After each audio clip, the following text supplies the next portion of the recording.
ഈ സംസ്ഥാനത്തെ medical college ഉൾപ്പെടെയുള്ള സർക്കാർ ആശുപത്രികളിൽ എന്താണ് നടക്കുന്നത്?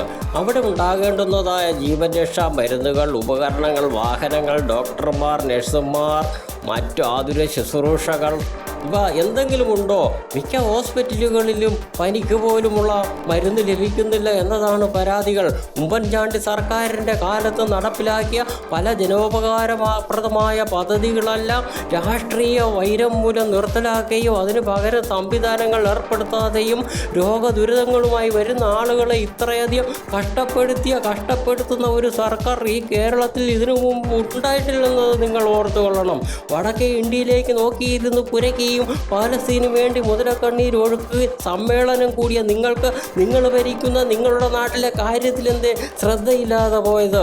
അതോ ഇവിടെ ഇതൊക്കെ മതി എന്നുള്ള ലാഘവ ബുദ്ധിയാണോ? കാരണം വെറും തറ രാഷ്ട്രീയമാകരുത്.